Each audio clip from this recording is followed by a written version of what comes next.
Agora sim. Obrigado, então, a todas as pessoas que estão conosco aqui nessa tarde, mais um encontro do PRODOC.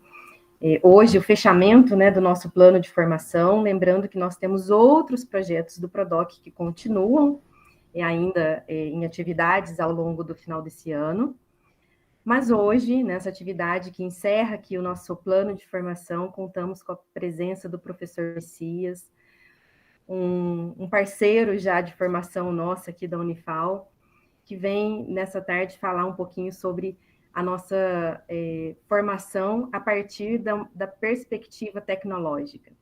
Para dar as boas-vindas ao professor Messias, eu convido o professor Wellington, pró-reitor de graduação, para fazer as palavras iniciais. Bom, gente, boa tarde a todos novamente. Muito obrigado, Amanda. Eu agradeço muitíssimo ao professor Messias, né? Sua agenda super apertada e o senhor ainda na correria conseguiu separar um tempinho para a gente. A gente fica orgulhoso de encerrar esse módulo com o seu trabalho, né? A gente vem desde o começo do ano fazendo esses encontros para debater temas especificamente ligados ao nosso fazer, né? Ao nosso estar em sala de aula.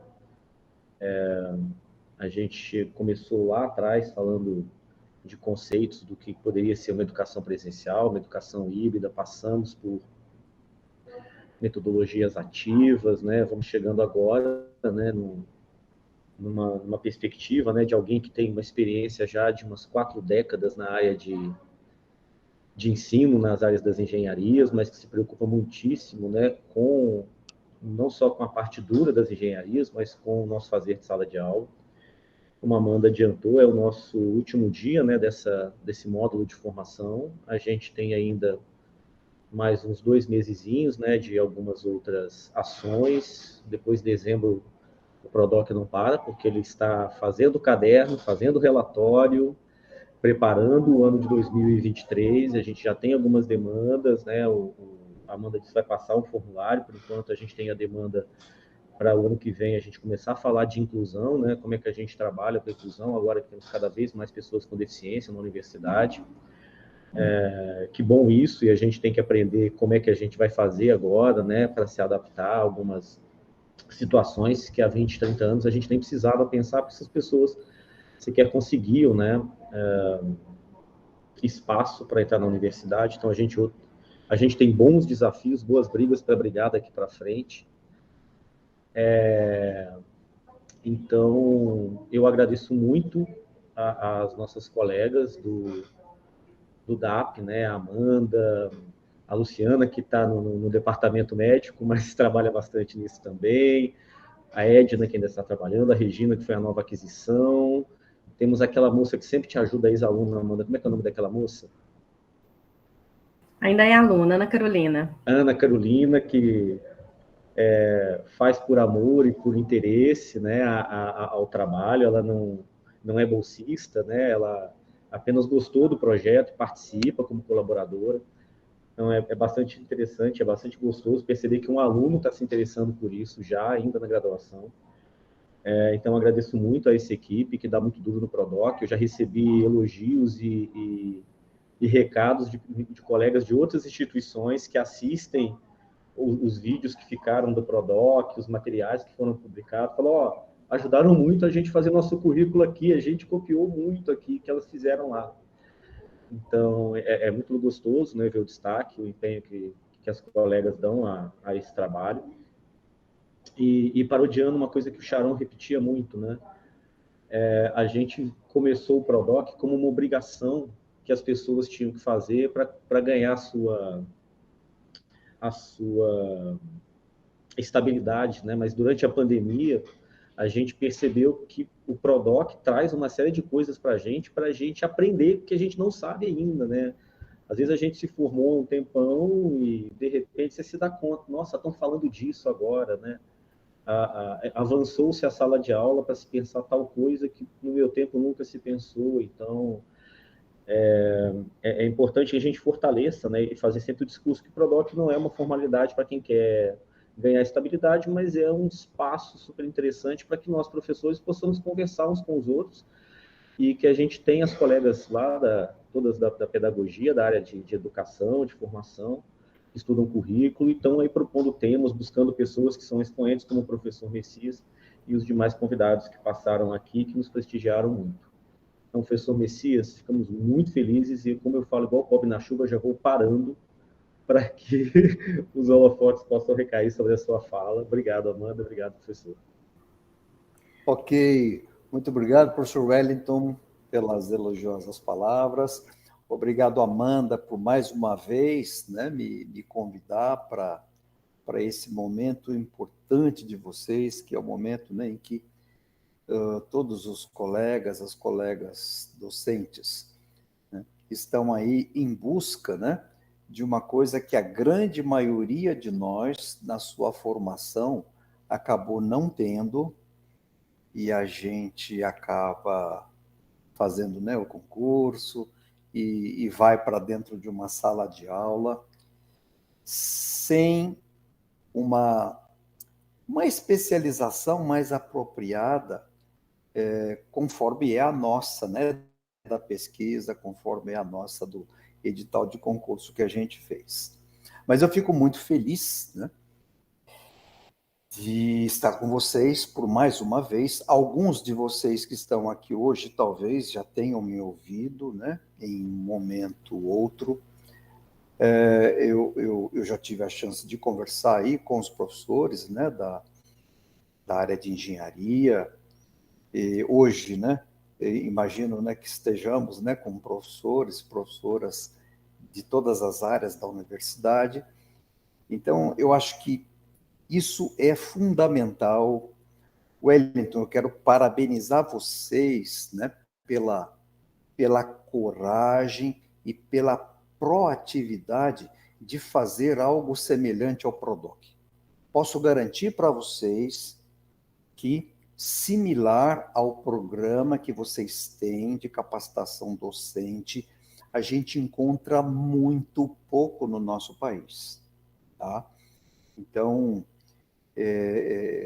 assim, fico muito feliz em ver que tem a universidade realmente se preocupando com isso e não só, né, fazendo discurso, com ações proativas para ajudar, né, aqueles que se interessam em saber como que a gente deve se comportar, né, dentro de uma sala de aula. Muito obrigado. Muito bem. Uma breve apresentação, né? Eu sou professor da USP de Lorena, Faculdade de Engenharia de Lorena, professor da Unesp de Guaratinguetá, onde estou nesse momento. Eu sou Visiting Scientist da Harvard University, da Escola de Engenharia e Ciências Aplicadas, e sou ex-professor facilitador em Lean Enterprise em cursos internacionais do Massachusetts Institute of Technology, o MIT. Um pouquinho da formação, né? Eu me pós-graduei, sou engenheiro químico de formação, me graduei na Escola de Engenharia de Lorena, me graduei em Engenharia Química, tá? E depois me pós-graduei na área de Engenharia Mecânica, no ITA e na Unesp. E depois eu fiz o meu doutorado em Engenharia Química na Unicamp e fiz a livre docência em Engenharia de Qualidade na Unesp. O meu pós-doc foi na Harvard, na Escola de Engenharia e Ciências Aplicadas. Me especializei numa série de assuntos, né, que são assuntos do meu dia a dia de professor. Essa especialização aconteceu no MIT, também lá nos Estados Unidos. Nesse momento da vida, eu sou membro, né, ocupo a cadeira 37 da Academia Brasileira da Qualidade, e assim, com muito orgulho, com muita honra, né? Atuo como professor convidado em várias universidades conhecidas da gente, né? Como a própria Harvard, o MIT, a University of Massachusetts, a Colorado State University, University of Tennessee e University of Minnesota. Coordeno, né, sou líder em toda a América Latina de uma iniciativa que começou no MIT, o CDIO. Acho que a primeira ou a segunda fala que tive com o pessoal das engenharias foi mostrando, né, o CDIO. Sou ex-diretor-geral da Escola de Engenharia de Lorena. Lá eu fundei e coordeno até hoje uma pós-graduação em Engenharia da Qualidade. E nas horas de folga, um pouquinho de consultoria com grandes empresas. Então, esse é o perfil acadêmico do Messias. Mas para amigos, eu normalmente falo, né? Nem sempre escrevo, né? Mas eu comento um pouco do perfil não acadêmico do Messias, que o Messias, né, 42 anos como professor de universidade, durante, né, a graduação, foi músico de uma banda de rock, tá? Cabelão na cintura. Eu acho que talvez apareça uma foto minha ainda hoje aqui na palestra, mas eu toquei numa banda de rock, cabelão na cintura. A minha banda era um cover do Led Zeppelin e do Deep Purple. Então, dependendo aí das gerações presentes na palestra hoje, talvez conheçam, né, essas bandas. E agora, nesse exato momento, eu estou fundando uma banda de rock dos professores da USP de Lorena. Estamos, né, já em fase de ensaio. Em breve vamos fazer o lançamento da banda. Quem sabe, né, num futuro não tão longínquo, num dos eventos de vocês aí, posso convidar a banda da USP e nós vamos aí tocar com vocês. Beleza? Muito bem. Meus amigos, minhas amigas, eu queria começar essa fala recomendando para vocês uma literatura fantástica. Eu entendo, né, que são referências obrigatórias para nós, professores e professoras de universidades, independentemente da carreira. Tá? Esse primeiro livro aqui, Rethinking Engineering Education, é um livro que, é claro, o próprio nome, né?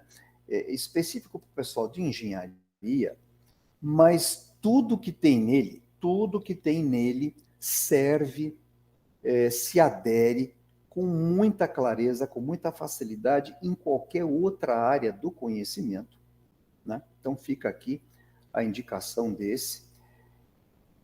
Esse aqui é o livro que dá origem ao conceito do CDIO, né, que é assim, né, o jeito MIT de formar engenheiros. Esse outro livro aqui, A Whole New Engineer, do Goldberg e do Somerville, é outro livro fantástico, né? Esses dois professores, eles são professores numa escola que fica na região da Grande Boston, chamada Olin College. O Olin College é tudo que a gente imagina que a gente gostaria de ser um dia na vida, essa escola é. Tá? Eu já tive a chance de estar lá por 3 vezes, numa delas fazendo o curso, né, de gestão acadêmica para a inovação.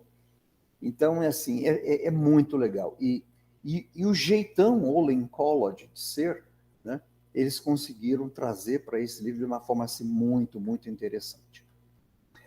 Quero indicar um livro de um conhecido de vocês, né, que numa das minhas palestras eu indiquei. Aí vocês arregaçaram as mangas e foram atrás, né, e conseguiram levar para uma palestra de vocês o Richard Felder, né? O Richard Felder, né, educador do século nos Estados Unidos. Então, espero, né, que a grande maioria de vocês tenha tido a chance de ouvir o Richard Felder. Quem não ouviu ainda, né, tem a palestra dele, né, gravada aí, palestra dada para vocês. a Amanda, a Denise, né, tiveram assim, um carinho muito especial, né, no convite para o Felder. E o Felder, né, e a esposa, a Rebeca, eles escreveram esse livro aqui, Teaching and Learning, o STEM, né, que é o Science, Technology, Engineering and Mathematics, que também se aplica, né, a todas as áreas do conhecimento. O pessoal que é mais da área de engenharia, eu recomendo, Engenharia e Tecnologia, esse livro, né, Engenharia e as Novas Diretrizes Curriculares Nacionais, editado pela Associação Brasileira de Educação e Engenharia, e eu sou autor de 2 capítulos aqui, onde a gente fala, né, muito desses desafios que nós vamos comentar hoje nessa fala com vocês. Bom, eu falei, né, comentei com a Amanda que eu faria alguma revisitação em alguns conceitos que o pessoal da engenharia de vocês já viu comigo, então peço perdão, né, se alguém começar a sentir, puxa vida, eu me lembro desses slides, mas eu acho que eles são essenciais para que a gente possa fazer a construção dessa nossa fala, né, de desafios. Bom, então vamos lá. Primeira coisa, vamos fazer uma breve visita, né, no nosso tempo passado, começando ali em 1906, quando o nosso Santos Dumont pega um negócio pesado, motorizado, e bota o 14 bis voando. Isso, né, do ponto de vista de tecnologia, em todos os sentidos, foi um momento muito importante para todos nós. Menos de 100 anos depois, um pouco mais de meio século depois, 1969, seres humanos constroem uma nave tripulada, mandam essa nave para a Lua, essa nave chega até a Lua, pousa na Lua, membro da tripulação desce, passeia, né, no solo lunar, volta para a nave, e essa nave volta para a Terra com os tripulantes vivos. Isso, do ponto de vista de desenvolvimento de tecnologia, né, foi um negócio muito, muito, muito fantástico. Se nós tomarmos, né, como base esse momento, né, pisando na Lua, para esse momento atual que nós estamos, ou seja, nós estamos falando de meio século de lá para cá. Né? Nesse meio século, o que é que aconteceu, o que é que a gente tem acesso hoje e que, no momento que estávamos pisando na Lua, em 1969, a gente não tinha acesso. Bom, eu vou colocar na forma de figura, fica mais claro para todos nós. Né? Ressonância magnética para exames de imagem, drone, manufatura com robôs, os smartphones, impressora 3D, hoje a gente imprime, né, peças humanas, peças que vão ser utilizadas em alguns tipos, né, já de transplantes, fazendo impressão 3D disso, sequenciamento genético, inteligência artificial, o ChatGPT, né? O ChatGPT apareceu na nossa vida há pouco tempo e já ganhou um espaço tremendo e vem ganhando. A gente ainda nem sabe direito, né, as grandes coisas que ainda vão acontecer fazendo uso de uma ferramenta dessa de inteligência artificial, mas o fato é que está aí, né?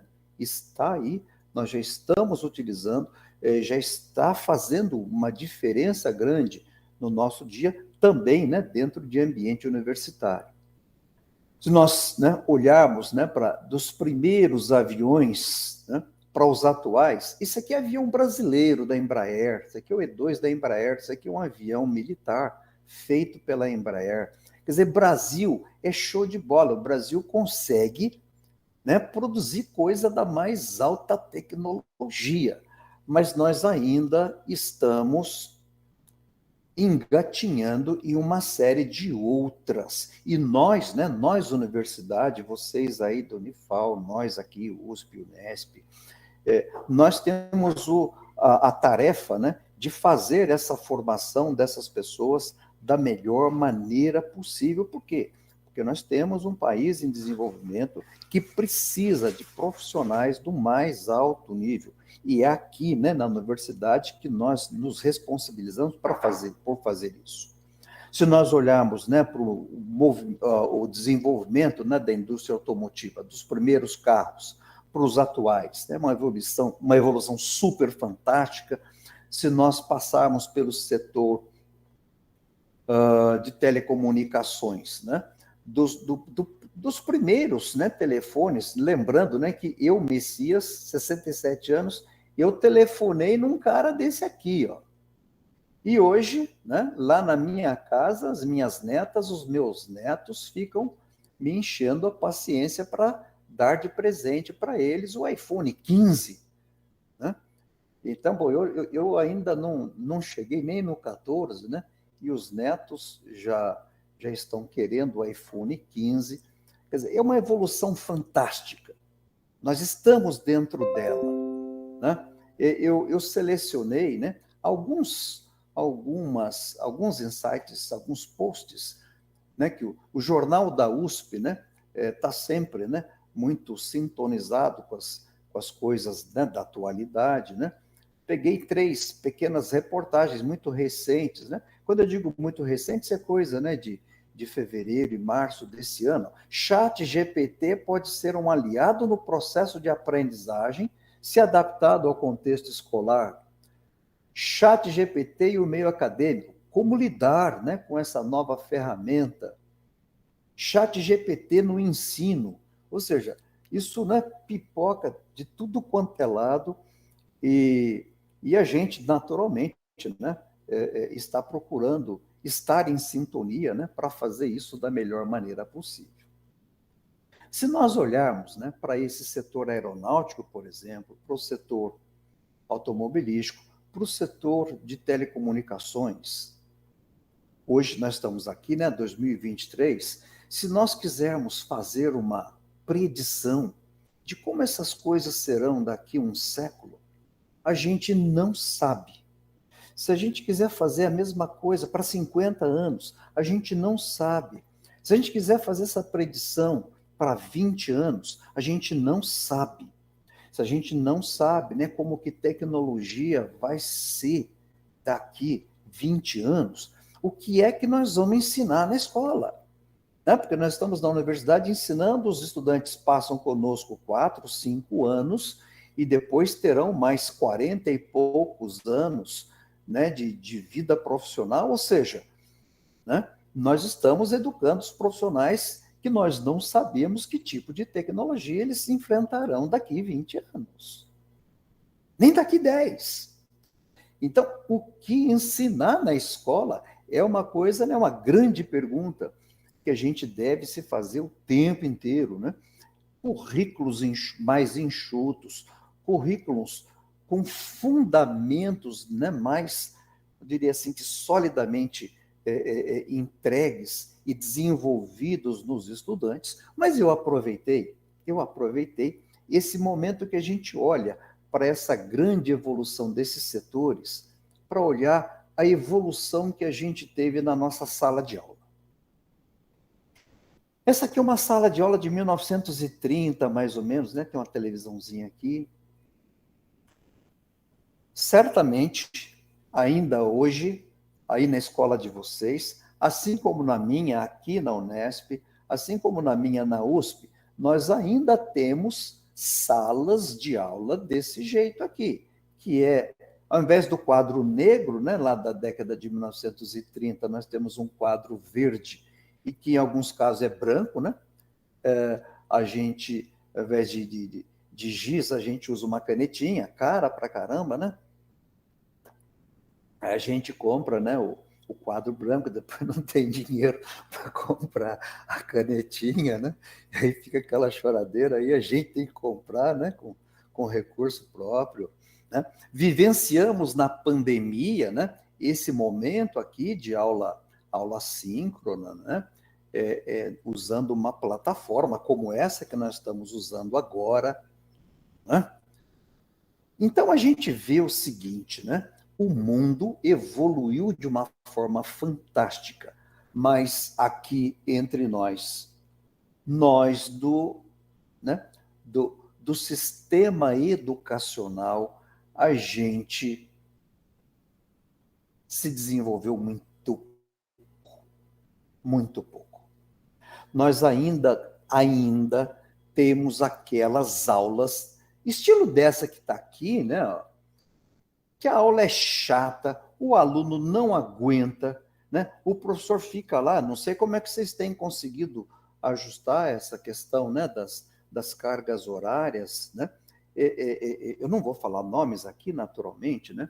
Mas esse encontro que eu estou tendo com vocês hoje aqui, remotamente, eu tenho tido pessoalmente em diversas universidades de norte a sul do país, leste a oeste, e o que a gente vê, né? O que a gente vê é que ainda tem, né, muito colega nosso, muito colega, mas que não quer dar um passo para frente na perspectiva de buscar um mecanismo de entrega que seja mais apropriado para o aluno. O nosso aluno é a principal parte do nosso processo de ensino-aprendizagem, né?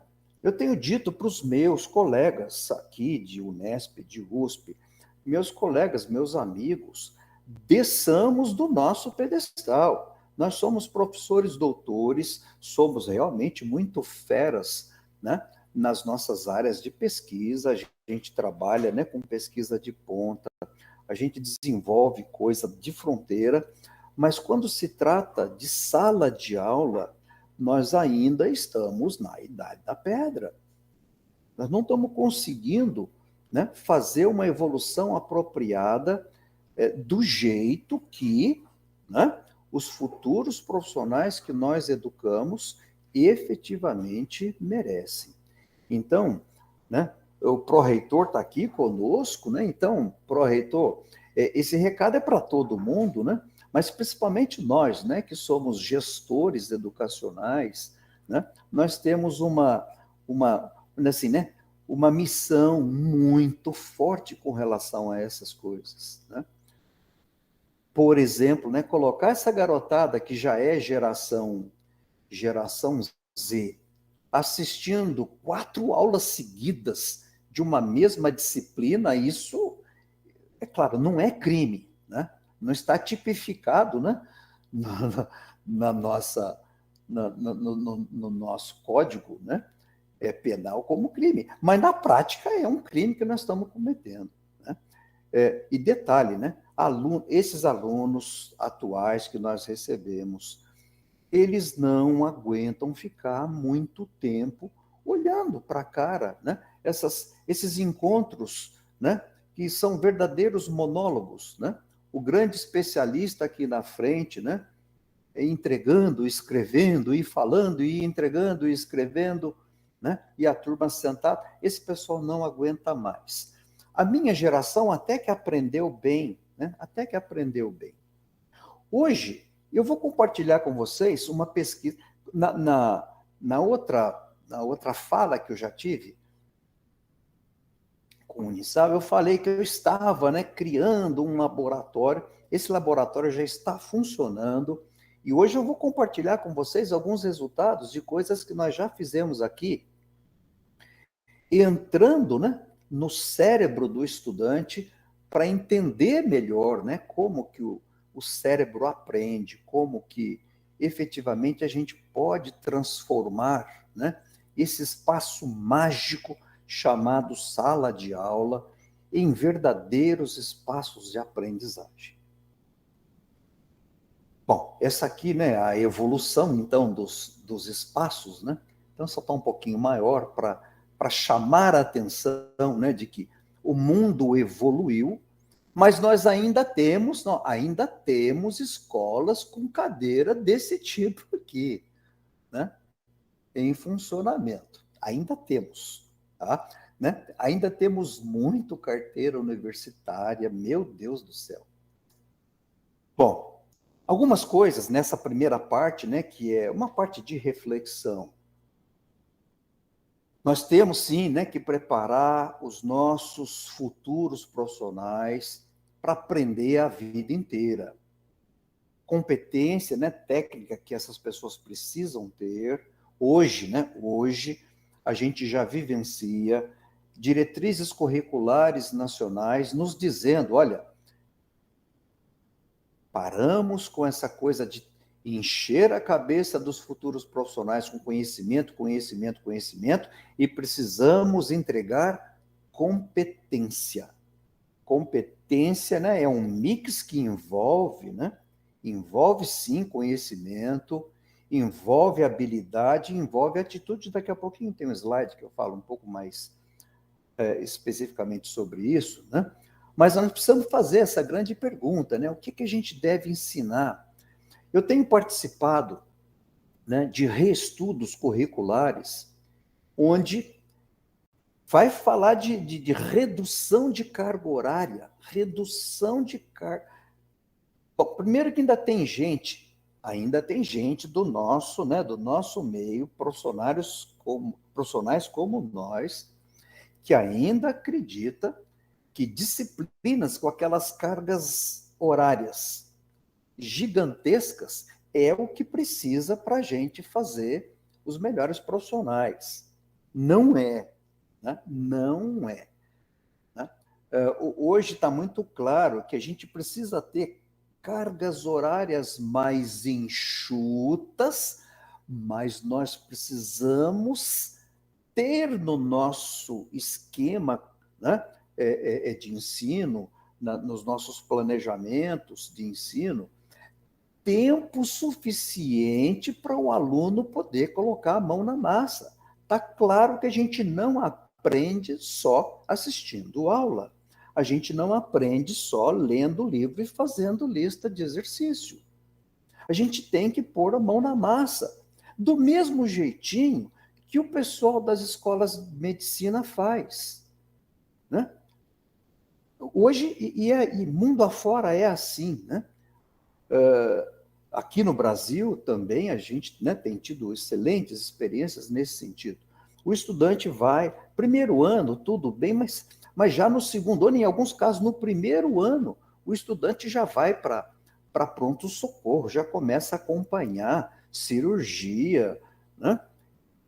As nossas outras carreiras, a gente passa o primeiro ano só aula, aula, aula, aula, aula. Falar, não, mas a gente tem laboratório. Meu Deus do céu, nós temos laboratórios que ele e nada é a mesma coisa. Aquele laboratório, né, que o protocolo da experiência do lab é exatamente o mesmo protocolo, semestre após semestre, o resultado é o mesmo, os estudantes já têm o resultado, os relatórios, né? Então, não se aprende desse jeito. É claro que uma demonstração ajuda, né? Mas mão na massa não é isso. Mão na massa é entrar no desconhecido, é fazer coisa que a gente nunca fez. E aí, efetivamente, a gente desenvolve, né, essa capacidade, né, de avançar. Uma coisa que eu tenho, de certa forma, eu não digo brigar, né? Que brigar, eu não brigo, não, né? Mas eu tenho batido muito nessa tecla aqui, né? Universidade precisa ser um lugar gostoso, um lugar em que o aluno, quando levanta cedo para ter, se a aula é de manhã, estou indo para a universidade, que vá para a universidade com prazer. Nós temos visto, né, muito colega nosso, né, de profissão, transformar a universidade em máquina de moer gente, né? Aqueles esquemas de primeiro ano, né, que a moçada, né, numa turma de X alunos, metade é reprovada e ano após ano acontece a mesma coisa, né? Messias, você já foi assim? Eu já fui assim, tá? Eu já fui assim. Eu conheci o Richard Felder, que vocês conhecem, né? quando eu era professor de termodinâmica e eu conheci o Richard Felder. E o Richard Felder falou uma coisa que para mim foi a mudança, né? A mudança de sintonia do Messias, que era esse cara que ajudava a moer gente, para o Messias que passou a enxergar o processo de ensino-aprendizagem de uma maneira completamente diferente, né? Eu reprovava em termodinâmica 40% da turma, e eu não tinha o menor remorso de fazer isso. Os alunos falavam para mim: Messias, as suas aulas são ótimas. A gente entende tudo o que você está falando. A gente só não consegue fazer suas provas. É claro, não porque os alunos fossem incapazes, mas eu, como professor, eu colocava a régua lá em cima, muito além do que deveria, muito além. E eu sei que muita gente foi jubilado da escola por não ter conseguido passar na minha disciplina 3 vezes, né? Isso da época que se bombasse a mesma disciplina 3 vezes e tinha que ir embora. Alguns foram até antes de bombar 3 vezes. Então, gente que poderia ter ficado, gente que poderia ter se transformado em engenheiro, no meu caso, professor de engenharia, né? Poderia ter se transformado em engenheiro, não foi, porque eu mandei os caras embora. Então, assim como eu fiz muito disso, né? Tenho um meia-culpa aí, hoje não mais, né? É quando eu tive a felicidade de conhecer o Richard Felder, né? Conhecido aí de vocês. O Richard Felder falou uma coisa que para mim foi essencial.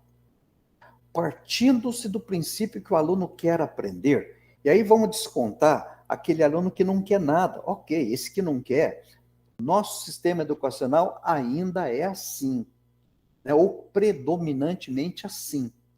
Mas quando a gente está discutindo em grupo, quando a gente põe a mão na massa para fazer, principalmente coisa nova, né? Quando a gente se prepara para passar adiante o que a gente aprendeu, retém-se muito mais. Então, esse aqui, né, é esse modelão que a gente tem batido muito nessa tecla. Modelo de aprendizagem ativa. E tem sido muito difícil, né, ainda, né, seja numa esfera institucional, seja numa esfera pessoal, o pessoal abraçar isso, né, com muito mais intensidade. Hoje, né, nós temos claramente, e as nossas diretrizes curriculares nacionais nos falam, que a gente precisa dotar esses futuros profissionais com competência. E competência é um mix que leva em conta o conhecimento, habilidades e atitudes. Então, aspectos, né, comportamentais também precisam ser levados em consideração. Infelizmente, o nosso sistema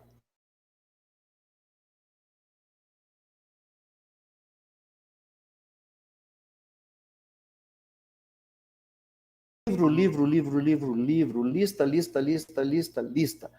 Mão na massa com coisa diferente, quase nada, né? Lembrando que a habilidade, que é uma das partes que constitui a competência, é coisa que se adquire pela prática. Se nós não incorporarmos isso no nosso sistema educacional, não vai ter jeito.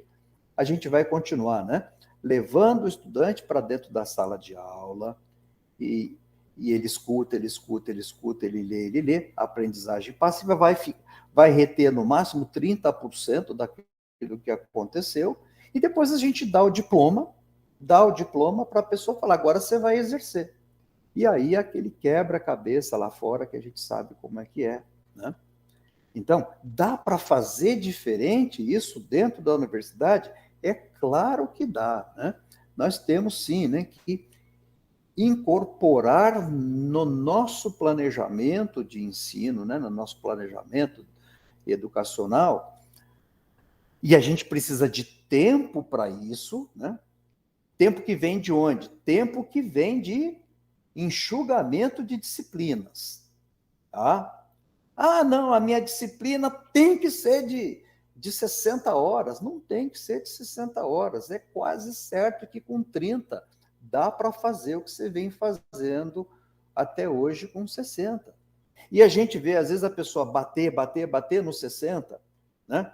E aí, isso eu digo, eu fui diretor geral da escola, eu fui diretor de ensino, eu fui diretor da divisão técnico-acadêmica, e por muito tempo eu tive sérios problemas. Um professor, ele tem a disciplina lá de 60 horas. A disciplina de 60 horas no semestre significa encontros de 4 horas na semana.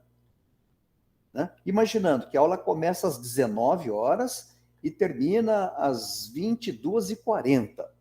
Tem 20 minutos de intervalo entre elas. A aula que era para começar às 19 não começa às 19, começa às 19h30, e que era para terminar às 22h40, chega às 22h15, não tem quase mais ninguém em sala de aula. E aí briga, não posso tirar 1 hora de carga horária da minha disciplina. Então, é claro que não é todo mundo que faz isso, mas muita gente ainda faz isso, né? O fato é que nós temos, sim, que promover um enxugamento dessa parte, vamos dizer assim, que é sala de aula propriamente dita, para termos mais tempo dedicado ao aluno receber problema real e tratar da solução de problema real, naturalmente orientado por nós. Né? O exemplo que eu costumo dar, né? Pega os melhores livros de piano, ensina toda a teoria, o aluno vai lá, tira 10 na prova, aí depois você dá o piano para ele, agora você toca o piano. Não é assim que funciona. Bom, aí, para aqueles que não conhecem o Messias, esse é o Messias tocando piano no Clube dos Professores da Universidade de Harvard. Esse aqui é o Messias tocando piano na Universidade de Minnesota. Messias, aqui você está cabelo pretinho? Era pintado, né? Um pouquinho antes da pandemia, eu passei 30 anos pintando o cabelo, né? Mas faz tempo que é branquinho, como esse que vocês estão vendo agora. Mas aqui é o mesmo Messias, que são poucos anos que isso aqui aconteceu. Como eu falei, né? O Messias não acadêmico, esse aqui é o Messias 2 anos antes de cortar o cabelo, né? Tocando isso aqui é uma cartola, né? A foto é antiga, né? A digitalização não ficou muito boa, mas vocês conseguem perceber a cabeleira, né? Cabeleira que parece a do guitarrista do Guns N' Roses, o Slash, para quem gosta de rock, né? Isso aqui parece o Slash. Pô, Messias, você copiou o Slash? Eu não copiei o Slash. Eu sou mais velho do que o Slash, o que significa que eu fiz antes do Slash, tá? Que fique registrado. Muito bem. Então, habilidade, né? Para resolver novos problemas. Habilidade para descobrir que tipo de problema vale a pena resolver, né? A gente não adquire habilidade só lendo, estudando o livro. Tem que ser mundo real, tem que ser mão na massa. Tem que ser, né, essa coisa que a gente tem. E eu sei que vocês têm batido bastante nessa tecla aí, né, da aprendizagem ativa, dos problem-based learning, project-based learning, aprendizagem baseada em problema, aprendizagem baseada em projeto. Tem que ser assim, precisa ser assim. Eu peguei, né, de um documento de vocês, né? Você tem mais coisa, mas eu só trouxe esse porque eu fiquei feliz em saber que isso já está bem desenhadinho aí na escola, né? Do Conselho de Metodologias Ativas e Atividades de Dispersão, tem a atividade EAD. Parabéns aí por essa atividade de vocês, né? Então, por que aprendizagem ativa? Né? Por que bater nessa tecla, continuar batendo? O aluno aprende melhor, quando ele está engajado, né? Por que ativa? Porque esses nossos alunos, eles têm curto período de atenção, eles não conseguem ficar olhando, né? Se você está dando aula, você vai perceber, né? Depois de um certo tempo, o aluno está olhando para a mídia dele e certamente não é coisa da aula. Não é coisa da aula. Você está dando aula, você está falando, você está se esforçando e ele está lá fazendo outras coisas, né? Quando você está num ambiente de aprendizagem ativa, a gente aborda, né, estilos diferentes de aprendizagem. Não é só o memorizador que importa, o criativo também importa. nosso sistema de avaliação, né, ainda olha muito para o memorizador. Então, a gente dá prova, né? Eu, na grande maioria das disciplinas que eu ministro hoje, a grande maioria, eu já aboli esse instrumento de avaliação chamado prova. Em algumas disciplinas, ainda tem uma prova. Na maior parte delas, né, o tempo inteiro trabalhando juntos, resolvendo problemas novos, problemas originais, né? Esses alunos nossos atuais, eles se distraem muito facilmente. E lembrando, para aqueles que sabem e para aqueles que não sabem, aula só com PowerPoint, né, ou Canva, não importa a tecnologia que você está usando para gerar o slide. Slide provoca um efeito neurológico chamado narcolepsia induzida, que na essência é isso aqui.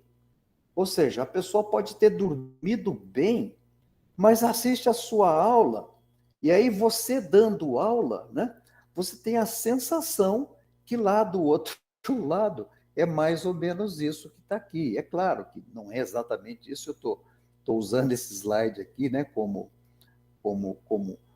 chamar a atenção, mas, né, e detalhe, né, isso não é só aqui no Brasil, não, tá?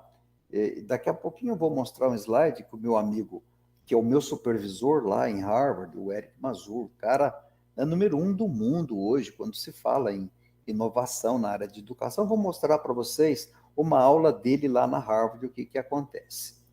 Bom, até bem pouco tempo, nós não conseguíamos ter acesso a informações do cérebro dos nossos estudantes. Agora nós temos.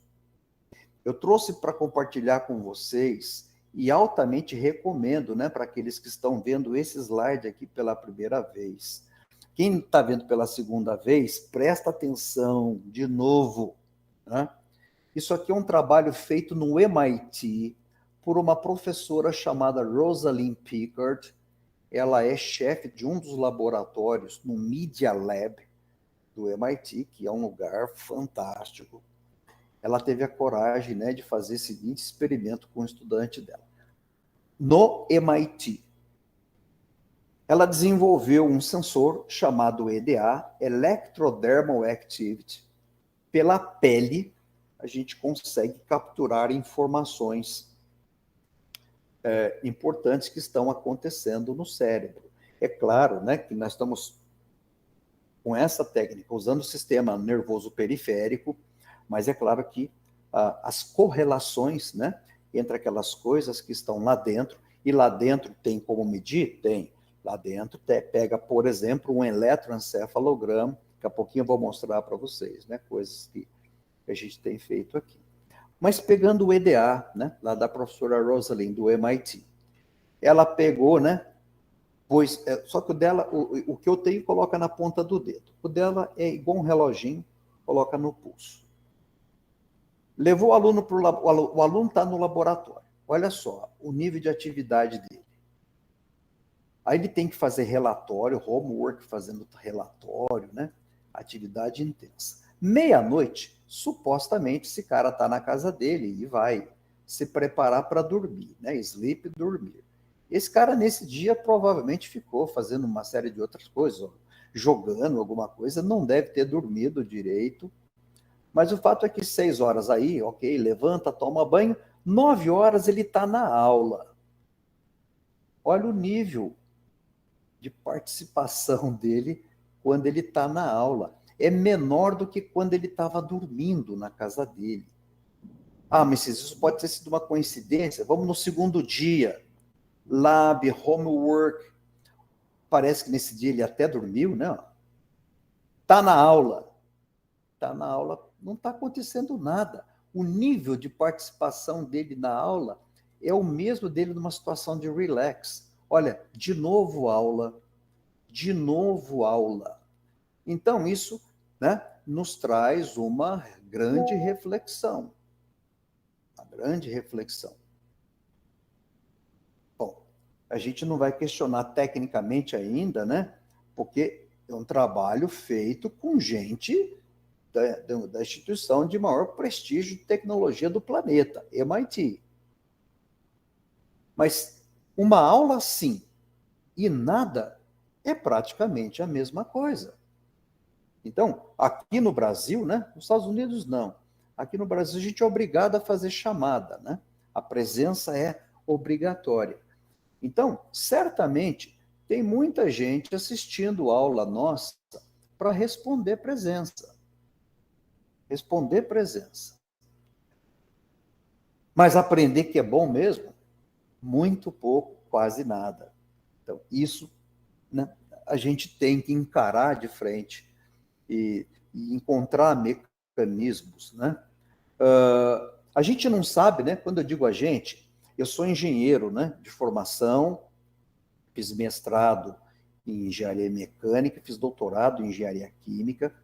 Em nenhum momento da minha formação apareceu conteúdos, né? De didática, de pedagogia, né? Recentemente eu descubro uma teoria de Ebbinghaus do esquecimento.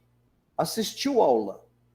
Uma hora depois, se você não voltou no assunto, você esqueceu a metade. Né? Você não. Ó, pegando um caso aqui que não é do melhor, eu aprendi 75% na aula. Se eu passei um mês sem ver nada, após um mês, o que ficou é menos que 5%. Ah, se teve uma volta imediatamente após a aula, já melhora um pouco esse status. 24 horas depois, uma semana depois, um mês depois. Ó, isso aqui são voltas necessárias que precisam fazer parte do nosso planejamento. Aí a gente descobre, né? Por que você vai dar uma aula, sei lá, no terceiro ano, né? Pegando na área nossa tecnológica, mecânica dos fluidos ou termodinâmica, o cara vai ter que fazer lá uma aplicação de cálculo diferencial integral. Aí chega no terceiro ano, a impressão é que dá que esses caras nunca ouviram falar disso. Eles até ouviram, supostamente aprenderam, passaram na matéria lá no primeiro ano. Mas não usou? Vai esquecer. Ou seja, vai esquecer. Então, agora que a gente sabe disso, nós temos que ter mecanismos, sim, para promover as devidas revisitações, né, desses assuntos dentro do contexto educacional. Como eu falei, essa parte, né, no encontro passado, eu ainda não tinha elementos mais específicos para mostrar para vocês, vou compartilhar hoje. Como é que o cérebro efetivamente aprende? Né? Nós temos um sistema de biofeedback, pegando, né, o sistema nervoso periférico, o sistema nervoso central. Não vou dar aula de anatomia aqui, né? Mas só para dizer que sistema nervoso periférico, a gente consegue capturar uma série de informações. Particularmente hoje, eu trabalho com essa aqui, que é Galvanic Skin Response, resposta galvânica da pele, que é aquele experimento que a professora lá do MIT fez. Se a gente olha para o sistema nervoso central, né, o eletroencefalograma traz informações muito importantes. O NIRS, né, que é infravermelho, né, a radiação infravermelho que a gente coloca no cérebro, a gente consegue capturar o nível de oxigenação das diversas áreas do cérebro. Bom, alguns desses equipamentos eu já tenho, tá, em ação, e aí vou compartilhar com vocês o que já no meu laboratório roda.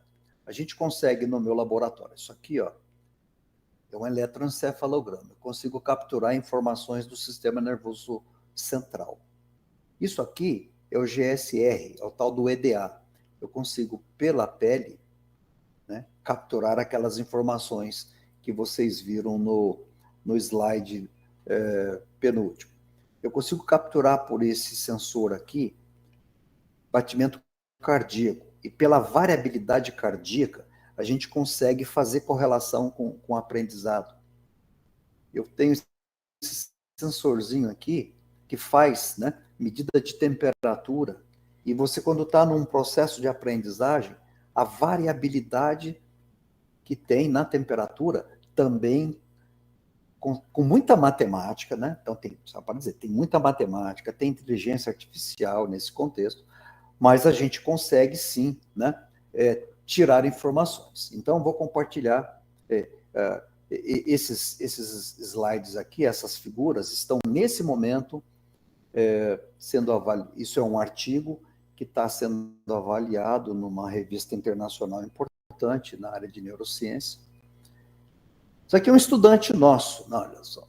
Esse estudante, a gente passou 30 minutos dando para ele uma aula convencional.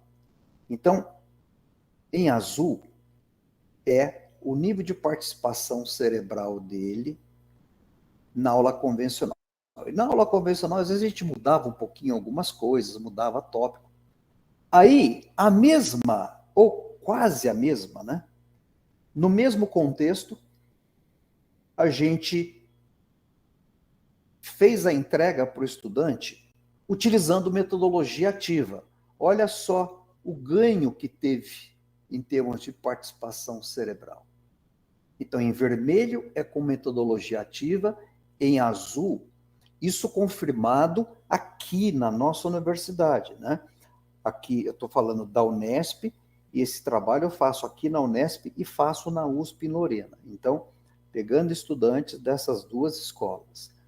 Um outro estudante, olha só a grande diferença desse outro estudante, isso aqui na realidade é uma estudante. Olha só a grande diferença. Azul, metodologia convencional, vermelho, metodologia ativa. É claro que cada indivíduo tem a sua peculiaridade, né? Aprende de formas diferentes. Logo após, né, essas medidas, a gente passou com esses estudantes aquele instrumento que o Richard Felder deve ter comentado com vocês, que é o ILS, Index Learning Style, desenvolvido por ele, né, e pela Rebeca. E aí, analisando qualitativamente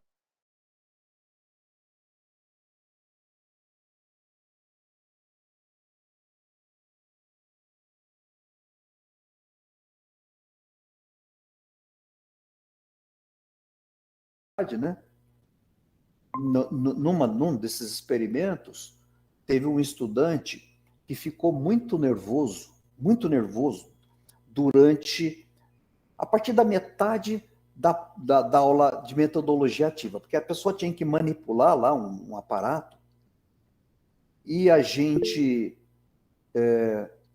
esse estudante era um estudante canhoto, e a posição que estava o aparato, a gente tinha que colocar os sensores na mão esquerda.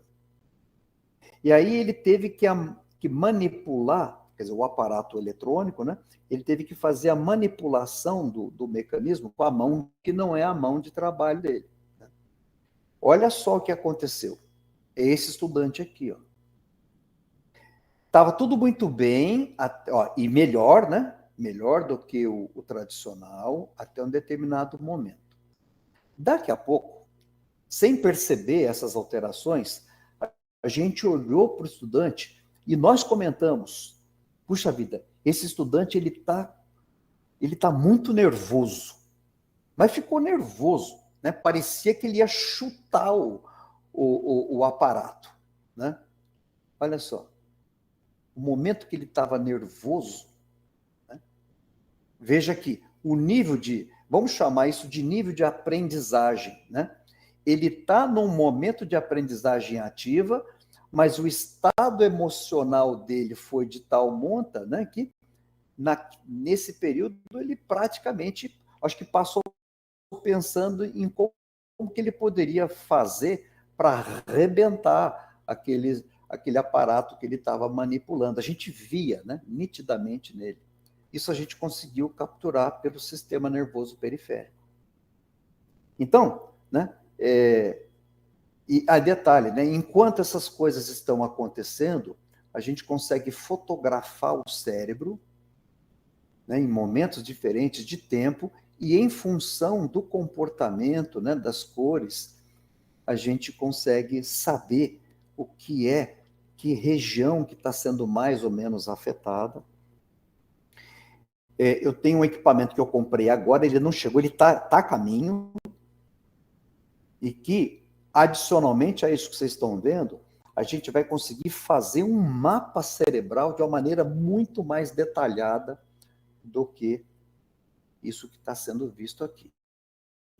Então, a nossa fala de hoje, né, como que a tecnologia pode nos ajudar, né, a fazer esse processo de ensino-aprendizagem ele ser melhor?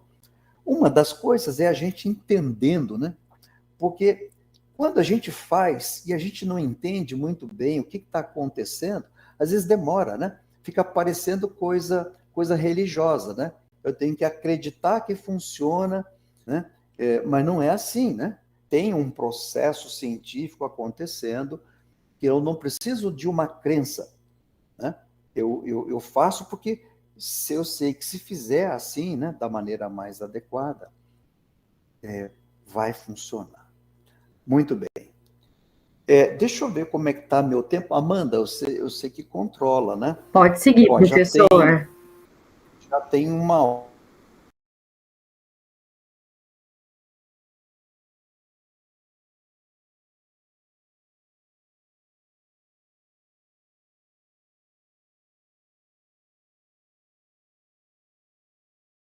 Tá, mas nós temos que ter um Então, tempinho para poder isso, interagir com as pessoas isso. também.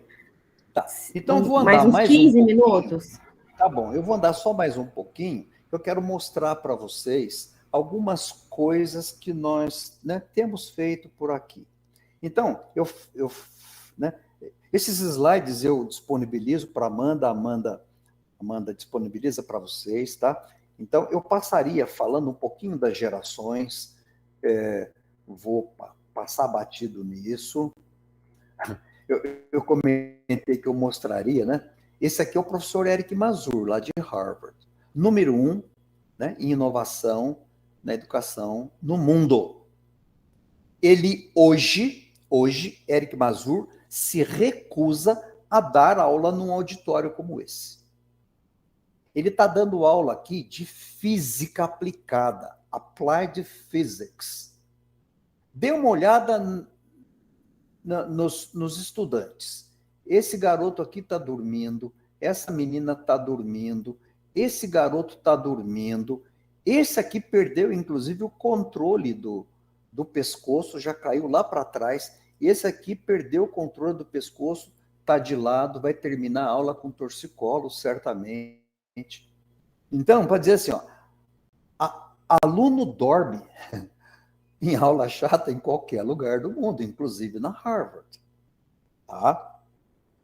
Eric Mazur, hoje não dá aula mais em lugar assim. Daqui a pouquinho eu compartilho a sala que ele fez lá na Harvard, né? Então, do ponto de vista prático, é isso aqui que a gente tem que fazer, né? Mudar o modo tradicional de ensino, que hoje ainda é centrado no professor, para o ensino centrado no aluno. O aluno é a parte mais importante desse processo. Muito bem. Esses aqui são os lugares, né, por onde eu já fui. Eu já comentei, né, há pouco lá com vocês, então passo, né? A grande pergunta que a gente deve se fazer hoje é: podemos fazer melhor? Ou seja, podemos fazer melhor o currículo? Podemos melhorar nossos laboratórios, espaço-aprendizagem, recurso para o ensino, o sistema de avaliação, esses, né, baseado apenas em prova, ele está ultrapassado. Podemos fazer isso que vocês estão fazendo hoje, né? Quer dizer, hoje com a minha participação, PRODOC, competência dos docentes para o ensino, porque as pessoas confundem, né? Ok, eu tenho uma outra competência para aquela área que eu fiz o doutorado, né? Mas entre isso e sala de aula é um espaço grande, né? Isso que vocês estão fazendo é muito, muito importante. É claro que, como resultado, a gente quer promover, né, um melhor aprendizado dos nossos alunos, empregando os recursos da maneira mais apropriada possível. Então, vamos lá. Então, o nosso benchmark envolveu, né, Stanford, então, Messias e equipe. Como é que a gente tem feito? Wellington, a gente tem feito assim, tá? Não significa que tem que ser sempre assim. A gente, esse grupo, a gente infelizmente não teve, tá? A gente infelizmente não teve um centavo de ajuda institucional. A gente fez isso gerando os próprios recursos. Então, hoje, né, é possível nós ministrarmos um curso, bem pouco tempo atrás não podia, agora pode, né? E nós, né, esse nós, é esse grupo aqui, mais alguns outros que não estão aqui nessa foto, a gente fez um acordo. Vamos montar uma pós-graduação, a gente oferece essa pós-graduação, a gente abre mão de ganhar. Pode ganhar? Pode. Mas a gente abre mão. E isso constitui-se num fundo e o Messias administra esse fundo. Esse fundo serve para quê? Esse fundo serve para a gente fazer isso. Vamos olhar os melhores do mundo, né? Aí eu compro a passagem aérea, eu pago hotel, comida. As pessoas só têm que levar dinheiro para comprar os presentes para os familiares, porque dinheiro para presente eu não posso, né, fornecer. Então a gente vai, né? Então Stanford, Vale do Silício, isso aqui é Stanford, né? Um lugar. Essa professora aqui é uma professora fantástica, professora Renate, é uma alemã, né? Tem uma sala. Isso aqui é a parede do que seria o quadro dela de aula. A parede dela se transforma numa coisa eletrônica, digital, com 6, 7 metros. Um negócio. Foi conversar com a gente, levou a gente para um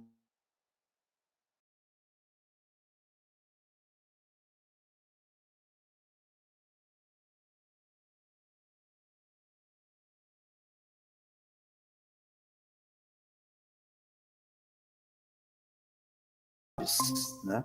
Isso aqui é um Fab Lab que tem dentro da escola de pós-graduação em educação de Stanford, e ela é financiada pelo Jorge Paulo Lemann, né? Dono da Ambev. Aí, né, fomos lá para Harvard, aprender o Peer Instruction. Era assim, e hoje o Eric Mazur desenvolveu essa sala, mesas redondas, quadros brancos com rodinha. Esses não são alunos da Harvard, tá? Esses são professores internacionais que foram nos visitar lá num determinado momento e a gente mostrou, né, como é que funciona esse jeito Harvard de ensinar utilizando aprendizagem ativa. Mazur aqui ao fundo, né? E eu estou do outro lado, né, tirando as fotos. Muito bem. Desenvolveu um mecanismo, né, de aprendizagem que o aluno tem que levar uma mídia touchscreen. Então, o professor, na sala de aula, o aluno tem que ler o assunto antes.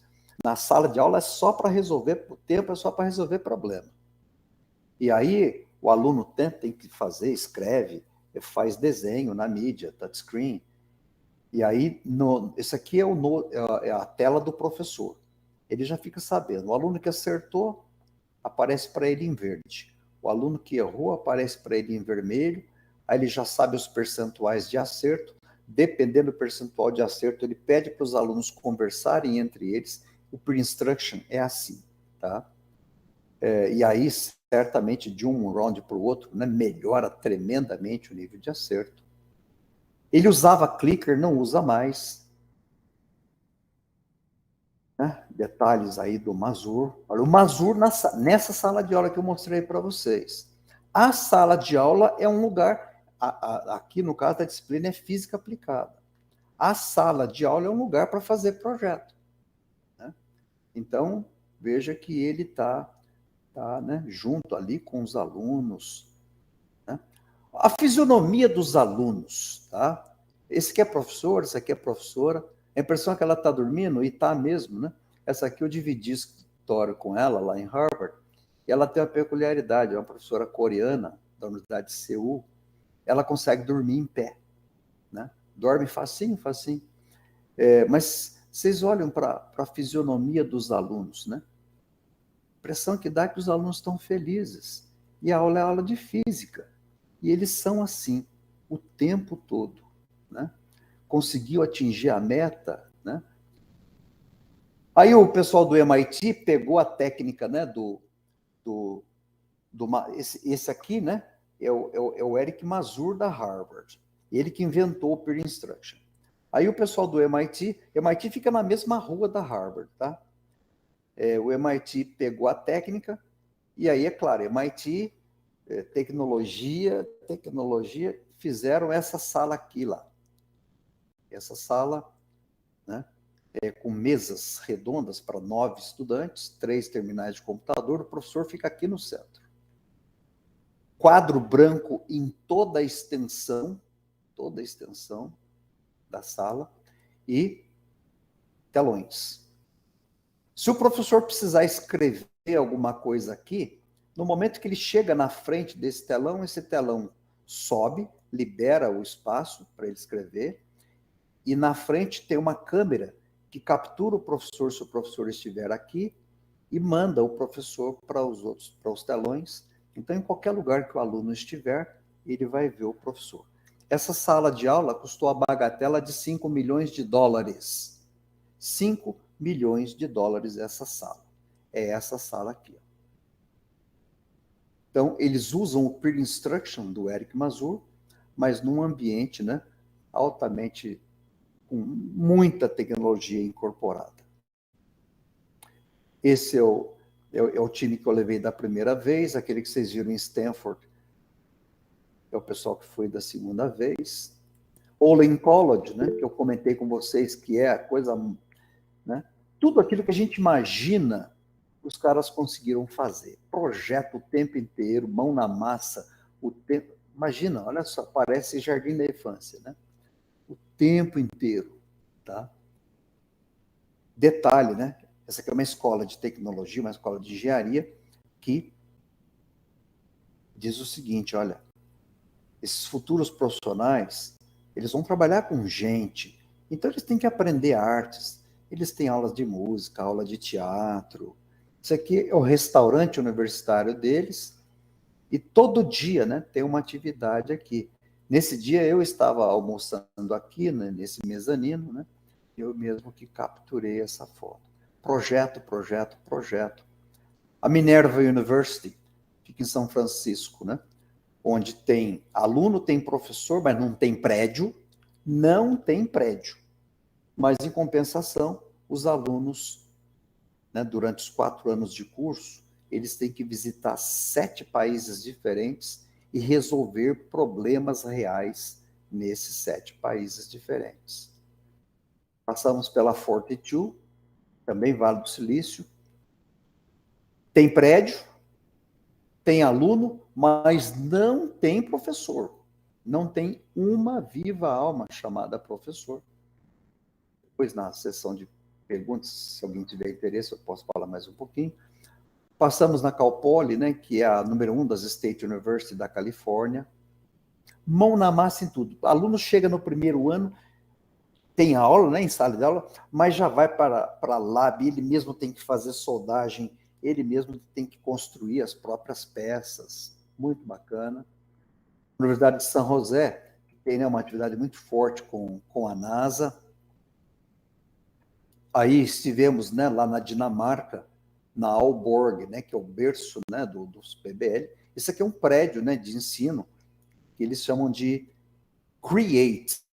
O nome do prédio é CREATE. Não tem sala de aula. o tempo inteiro, né, os alunos trabalhando, né, o aluno recebe a mesinha e eles discutem projeto o tempo inteiro. Passamos, né, pela Twente, na Holanda. Isso aqui é uma sala de aula, olha só, uma sala de aula da Twente. Esse aqui é o diretor, os dois são diretores. Para poder, essa sala de aula está no final desse corredor aqui. Para chegar nela, aqui é uma incubadora, né? Que você tem empresas sendo incubadas lado a lado. Então, o aluno, para chegar na sala, ele tem que passar pelas incubadoras. E a incubadora já está do lado dos alunos. Uma peculiaridade, né?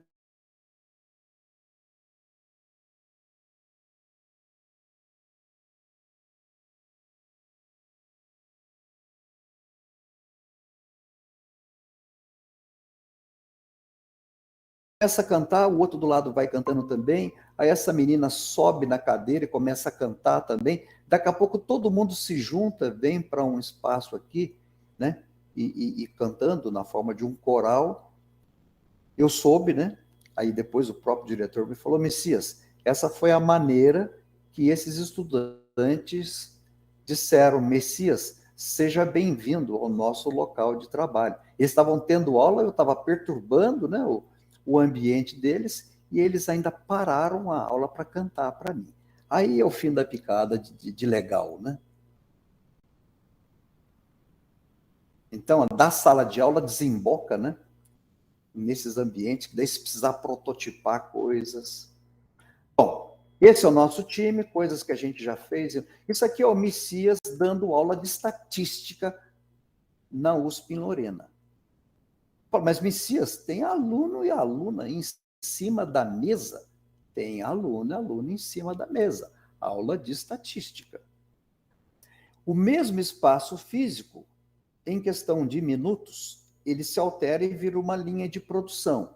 Então, olha, estava assim, aí a outra aula era comigo também, só que era de sistemas produtivos.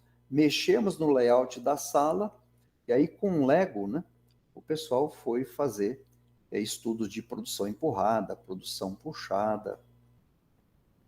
Bom, esse espaço aqui, né, ele ainda existe, mas aí a gente, olhando para aquele do MIT de 5 milhões de dólares, a gente construiu esse aqui, olha. É muito similar ao do MIT. Esse é o primeiro nosso, né? E aí, como ele ficou, né, agora nesse que a gente construiu. Vocês estão convidados a visitar a hora que quiserem, tá? Será um prazer recebê-los. Nesse nosso, são mesas redondas para 8 cadeiras. Aqui estão 5, né? Mas são 8. Aqui já sai energia elétrica, já sai cabo de rede. Então, é muito similar àquela sala de 5 milhões de dólares. Ou seja, o tempo inteiro o pessoal trabalha junto. Tá? O pessoal trabalhando junto. Eu dando aula nessa sala.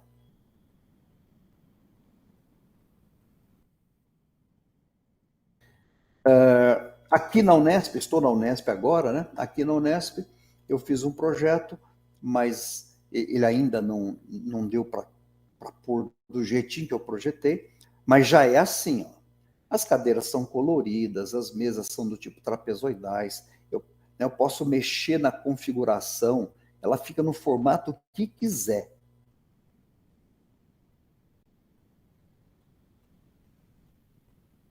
Olha só. Isso aqui é o Messias, lá na aula de estatística, né, da USP, os alunos estavam em cima da mesa. Aqui eu estou dando aula de estatística na Unesp e eles estão prototipando um carrinho.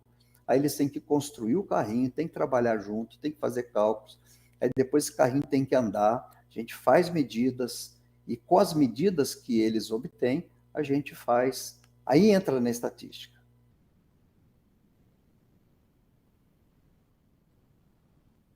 Esse é o projeto, né, que eu fiz para a sala. Então, integrando o lugar da sala de aula com o lugar para design thinking.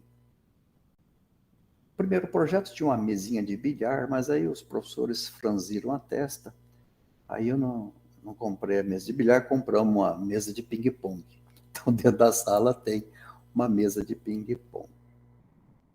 Então, basicamente, eu acho, né, que falando, né, de tecnologia, ensino, aprendizagem, fazendo reflexões, né, isso o que eu tinha para entregar para vocês hoje, né, incorporando neurociências. Então, fiz uma salada aí, mas uma salada gostosa, né?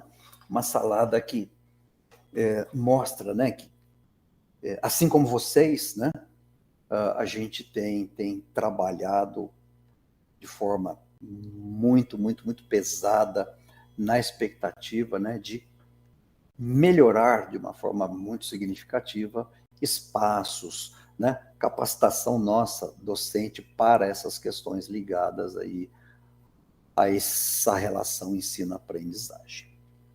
Bom, então agora fico à disposição de vocês. Obrigado, professor Messias. E era isso mesmo que a gente esperava, porque, como eu até comentei com o senhor antes, né, a gente sempre repete aqui, o Prodoc precisa ser esse espaço leve, né, esse espaço do descanso, em que a gente vem aqui se encontrar para aprender, mas fazer isso de um modo tranquilo e com muita leveza. Gente, está aberta aqui a fala, pode levantar a mãozinha quem quiser interagir com o professor. A professora Carol, ela precisou trocar para o celular, professor Messias, então eu vou fazer a pergunta por ela, que ela já tinha deixado Tá aqui bom. Tá bom. uma pergunta. Então, o nome dela é professora Carolina Roveri, ela é da Engenharia de Minas e hoje ela está na gestão do Instituto de Ciência e Tecnologia e ela gostaria de ouvir do senhor um pouco como é que faz para nuclear as pessoas para desenvolver tudo isso, né? Como é que se estimula os pares para pensar diferente? Tá bom. Obrigado pela pergunta. Vou falar como que a gente tem feito por aqui e tem dado, eu diria que super certo. É claro que a gente não alcança 100%, né, da nossa comunidade, qualquer lugar do mundo. Se vocês forem em Harvard, vocês vão ver hoje professor lá no quadro negro, né, escrevendo e os alunos dormindo e fazendo um monte de coisa que não tem nada a ver com a aula. No MIT a mesma coisa. Então, tem de tudo. Mas se a gente olhar, né, para aqueles que estão fazendo melhor, então vamos lá como que tem sido a nossa experiência. A primeira parte de tudo isso foi esse esforço que, vamos dizer assim, né, o Messias liderou, conseguiu nuclear uma certa quantidade de colegas, que foram aqueles, né, que se dispuseram a trabalhar com a gente lá na especialização, para a gente gerar o recurso, e aí, né, fomos mundo afora ver o que de melhor vinha acontecendo. Com o compromisso de, na volta, então, essa era a condição para poder viajar com o Messias. Na viagem, aconteceu alguma coisa que você fez assim, uau, uau, toda vez que você abrir a boca, né, queixo caído por uma coisa legal, isso você tem que dar um jeito de ajudar a fazer acontecer aqui na volta. Então, foram muitos anos fazendo isso. Eu diria que mais, vou chamar de recentemente, porque é coisa dos últimos 3 anos, tá? Dos últimos 3 anos. E é claro, né, que essa boa conexão com a gestão, né? Vemos hoje aqui, né, o pró-reitor de graduação conosco, né? Está aqui até agora, né? Está ouvindo aí, se está gostando ou não da fala do Messias é outra conversa, né, Wellington? Mas está aqui conosco, né? E depois eu vou falar para vocês, vamos pedir um dinheirinho lá para o Wellington, tá, né? Mas brincadeiras à parte, né? Eu vivenciei uma gestão anterior a essa, né? Gestão de 4 anos, que por razões razões que não cabe aqui a gente comentar, a gestão daquela época travou 100%, travou 100% das iniciativas do Messias. E as iniciativas do Messias são essas que vocês viram aqui, né? Quando, né, o Messias é travado, essas coisas que vocês viram já estavam todas funcionando. Então, né, razões outras, travadas. Aí o Messias fica 4 anos travadinho, pouco pôde acontecer. Aí, na mudança de gestão, entra um diretor, que foi meu vice-diretor quando eu fui diretor-geral da escola. Aí, é claro, né? Relacionamento 100%. Então, esse diretor atual, ele, né, por minha sugestão, primeiro, assumiu, né, o CDIO. Então, a gente conseguiu pegar todos os nossos cursos de engenharia e submetemos a candidatura ao CDIO, todos os cursos entraram, né? Para o pessoal de engenharia, eu já falei, né, CDIO, se precisar um repeteco, a gente pode, né? E seria muito bom, né, ter a universidade de vocês conosco no CDIO. Bom, esse professor também, essa gestão, né, demos a sugestão de criar um grupo institucional, não me lembro o nome, mas é assim, é um grupo institucional responsável por melhoria da qualidade no ensino de graduação e pós-graduação. Então, aí a gestão concordou, elegemos, né, cada departamento nos encaminhou três pessoas, e aí essas pessoas foram recebendo, primeiro, né, inputs. Então, pegamos especialistas e levamos para falar com essas pessoas, e essas pessoas estão, né, com uma incumbência de dar andamento nesse processo de melhoria, identificando oportunidades, fazendo avaliações. O período de pandemia, né, deu uma travada em algumas dessas coisas, mas o pós-pandemia a gente tem conseguido, de alguma forma, retomar, não na velocidade, né, que nós gostaríamos de fazer, mas tem sim acontecido. Ano que vem a gente deve retornar às nossas viagens internacionais. Então, temos alguns países, né, já eleitos, né, para essa nova fase, né? Então, Finlândia, Suécia, né? Suécia tem um trabalho fantástico, na Finlândia também. Então, próximo bloco, né, de visitações internacionais, né, deverá envolver alguns desses países. E, terminados alguns probleminhas que a gente tem enfrentado, de natureza, dizer assim, que mais política, né, poder visitar também a China. A China tem feito uns trabalhos muito interessantes. A Coreia, aquela professora que eu dividi sala com ela, ela que faz desenho de currículos, né, na Universidade de Seul, lá na Coreia. Então, aí isso tudo a gente está pensando e programando para 2024. Obrigada, professor. Professora Sara. Boa tarde, professor Messias. Queria te agradecer pelo trabalho. Nossa, eu estou aqui extremamente empolgada e, com todo respeito, já quero entrar na sua caravana de viagens, porque nossa, eu estou achando incrível. O Wellington está nos ouvindo, né? O Wellington está nos ouvindo, né, Amanda? Eu tô. E eu repito sempre que eu sou a pró-reitoria mais pobre dessa universidade. Já vamos organizar uma caravana de alfenas. Vamos aprender a passar o Pires, então, nas outras, né? Não, é.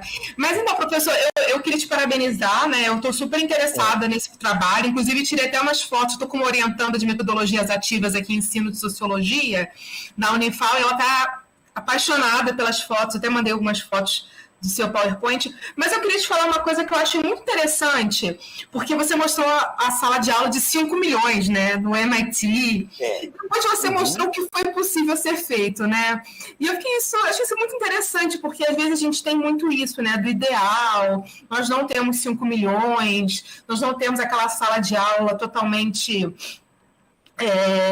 tecnológica, no modelo ideal, mas eu fiquei muito feliz de ver a sala de aula que você construiu.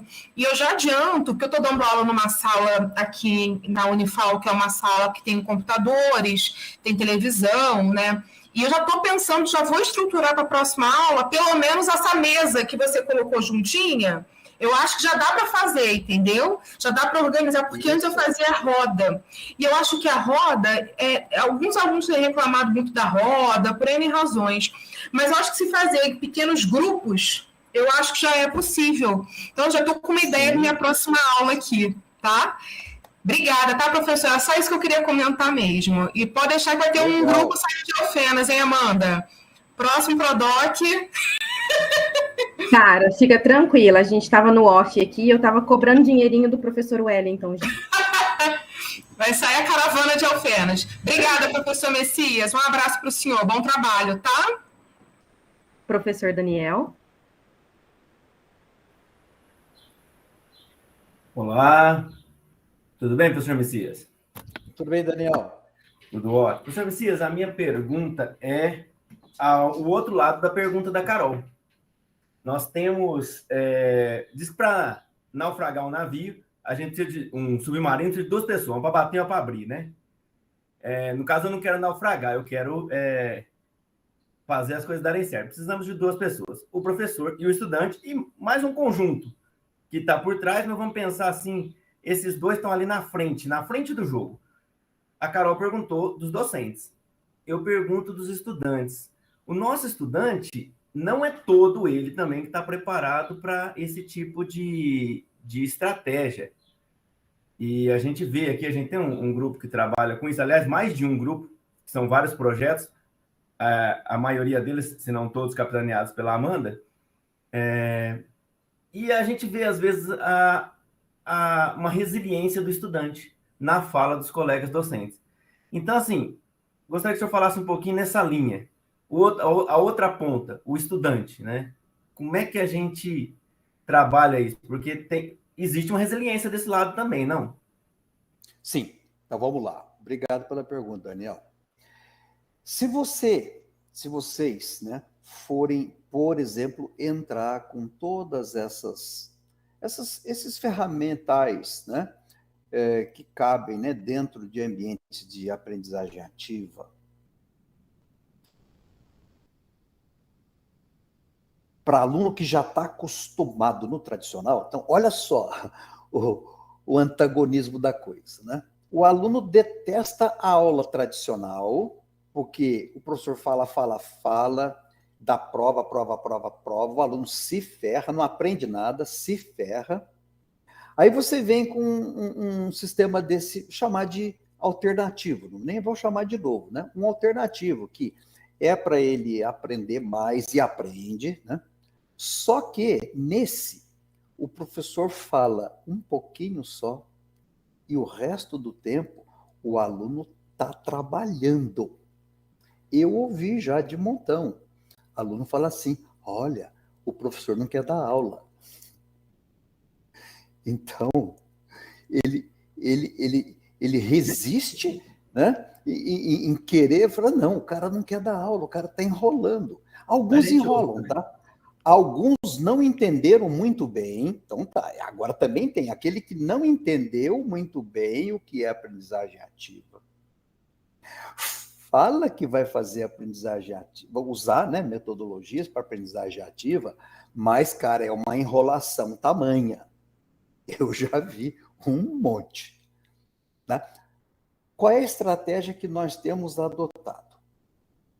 O aluno chegou no primeiro ano, o primeiro cara com quem eles têm que ter aula é com o Messias. E o Messias é aprendizagem ativa o tempo inteiro. Fala muito pouco e muita atividade. Então, quando o aluno vai ter primeiro anista, primeira semana de aula, olha, gente, o nosso DNA é esse. Aí eu explico isso.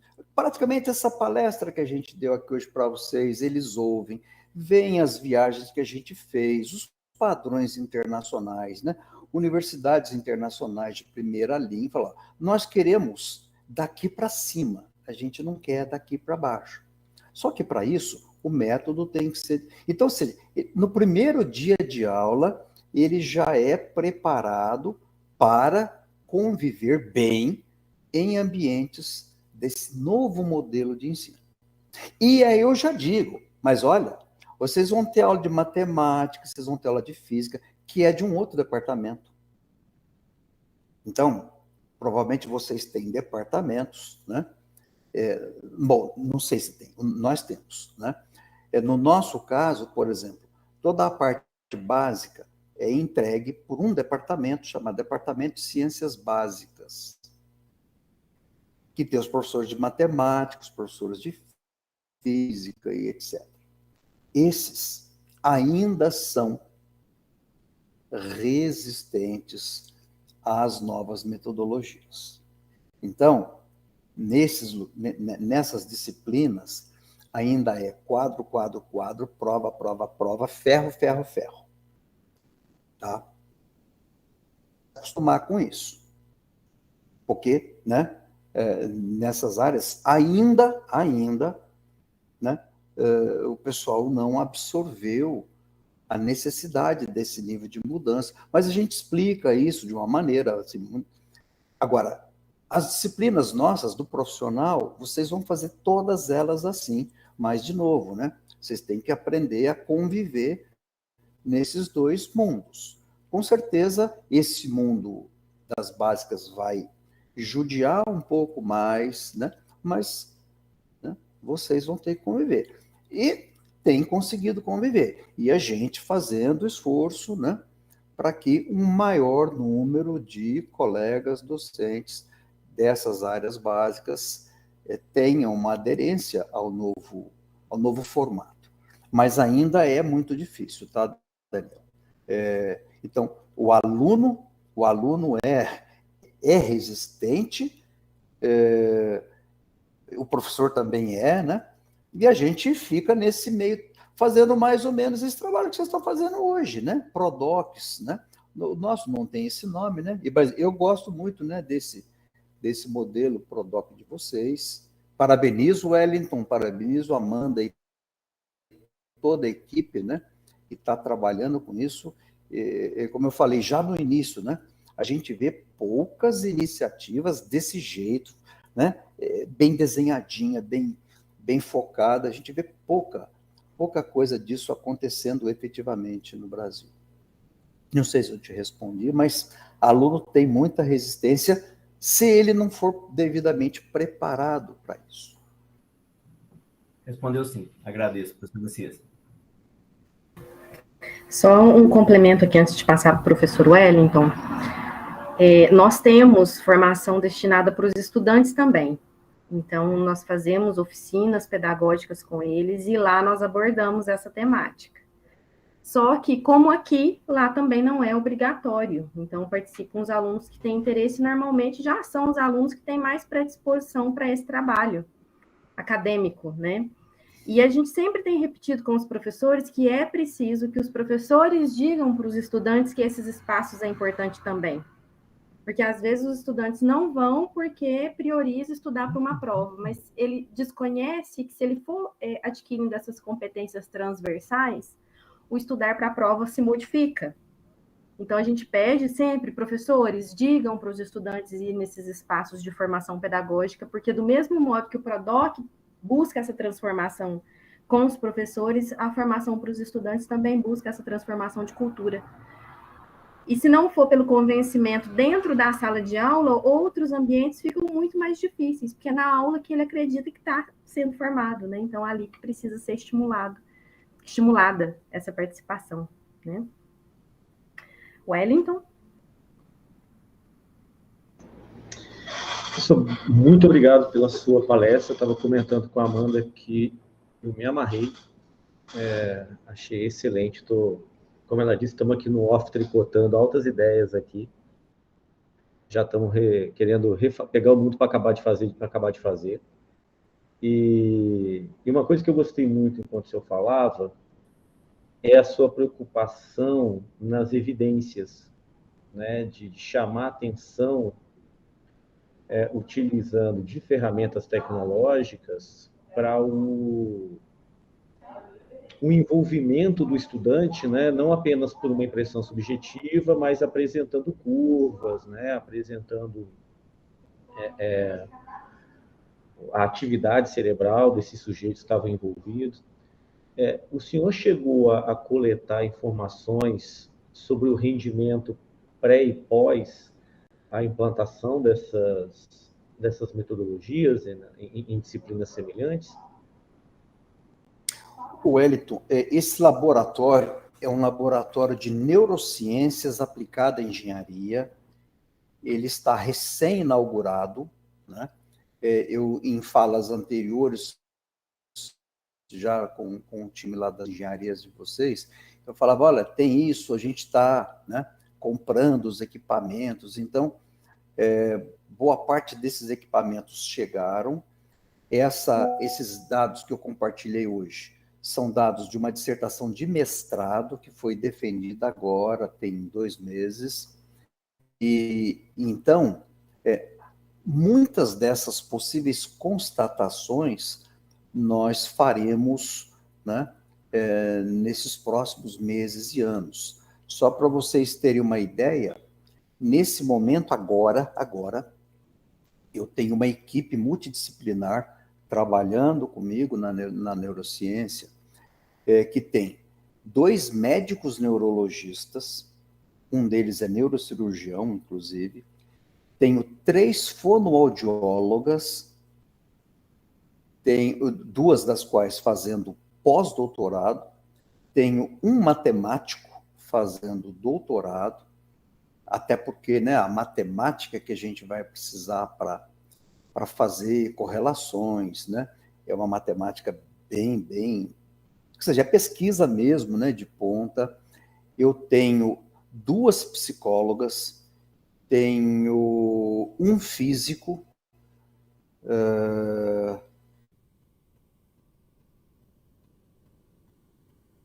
eu acho que é isso. Então, tenho mais um engenheiro fazendo pós-doutorado. Então, assim, né? Eu sou um engenheiro de engenharia hard, né? Eu tenho um laboratório de bioenergia, que eu cultivo microalgas para produzir biodiesel, bioetanol, biohidrogênio.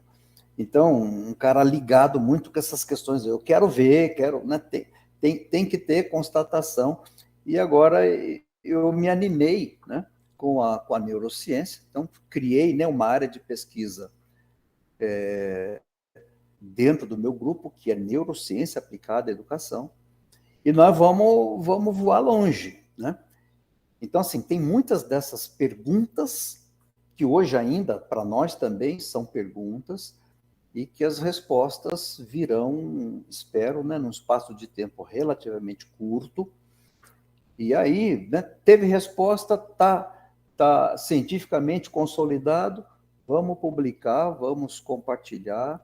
E fica aí o Wellington e colegas da Unifal para trabalharem conosco nessa área, tá? Então, a gente pode receber aqui, né, pessoal para fazer pós-doutorado. Se tem gente que ainda não fez doutorado, vir fazer doutorado nessa área, será um prazer recebê-los. Mas as constatações são constatações assim, recentes, onde nós simulamos o ambiente, né, um ambiente bem tradicional, inclusive daí, né, esse ambiente bem tradicional, eu fui dar a aula tradicional, assim, eu tive que fazer um esforço para dar uma aula daquelas chatas no extremo, né, mas nós iremos para dentro das salas de aula com os estudantes, né, todos paramentados aí com esses sensores, e isso será medido dentro de ambiente sala de aula também, mas isso ainda não aconteceu.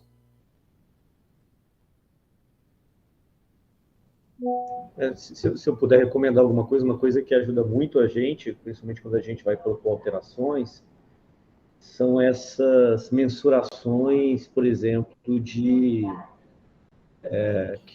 você tinha um índice de reprovações de X no modelo, ele cai para X menos 1 no outro modelo, né? Um tempo X para o aluno concluir aquela disciplina, passa para X mais 1, e isso ajuda muito a gente quando a gente vai esse tipo de pergunta que você está fazendo, né?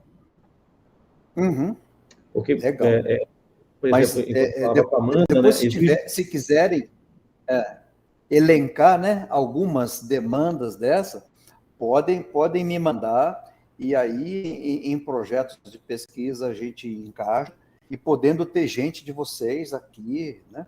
Quer dizer, esse aqui pode ser um aqui remoto, não precisa ser necessariamente um aqui físico. Tá? Ajuda muito esse tipo de trabalho, porque esse tipo de mudança, ele exige primeiro uma mudança de convencimento com os colegas que estão fazendo o mesmo trabalho há muitos anos, estão se acostumados com aquele trabalho, e eles não têm uma evidência que mudar vai melhorar alguma coisa. Então, apontar, olha, eu sempre fiz assim, passei a fazer assado, e eu consegui o tal resultado.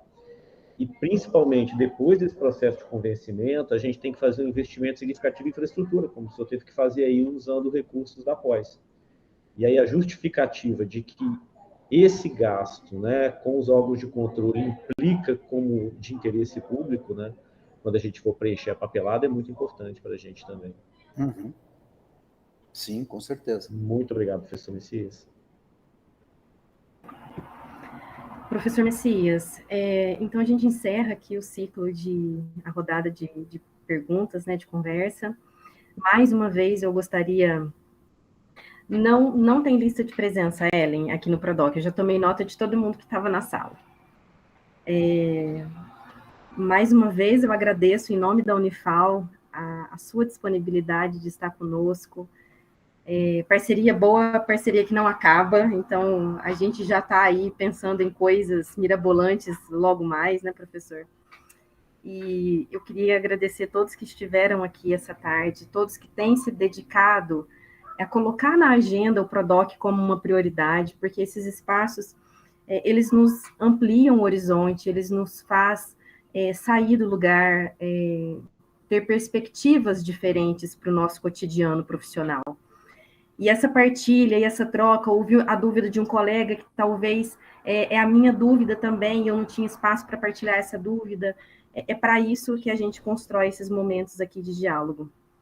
Eu queria, em nome da Pró-Reitoria de Graduação, agradecer ao professor Messias, agradecer a todos que estiveram, inclusive outros de outras instituições, a gente tem pessoas externas à Unifal aqui na nossa atividade de hoje, e reforçar que esse trabalho só acontece porque há uma parceria grande, né, entre esses convidados que são amigos, né, profissionais, e uma equipe brilhante que está aqui por trás desse trabalho todo, uma equipe de bastidores que faz a coisa acontecer, e a liberdade que a Pró-Reitoria nos dá, né, coisa que o senhor disse, né, há pouco, né, quando se rompe com essas possibilidades, a gente tem um prejuízo, e ao contrário, o Prodoc tem crescido tanto, exatamente porque nós temos uma liberdade ímpar para trabalhar. E a gente vai continuar chorando dinheirinho, viu, professor Messias, viu, professor Wellington? E era isso, gente. Obrigado. O Prodoc, o plano de formação se encerra aqui, mas lá nas outras atividades, comunidade de prática, projeto valorização, a coisa ainda está acontecendo, a gente tem muita atividade em 2023. Beijo e até 2024. Abraços. Um abraço, pessoal.